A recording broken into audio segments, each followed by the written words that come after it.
Hello, in this video I'm gonna explain what is and where is the launcher key on HP Chromebook 14A.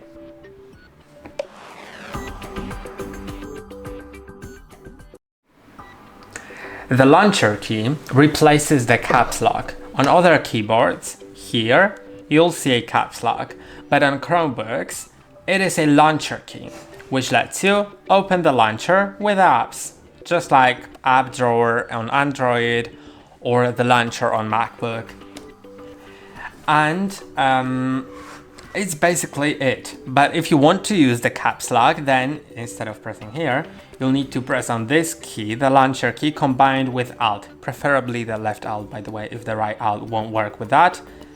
Now the caps lock is on, you can see it on the screen. It's this symbol with the arrow going up is the caps lock symbol. Now you'll type letters capitalized. And if you want to turn it off, feel free to press on launcher and Alt again, and it's off.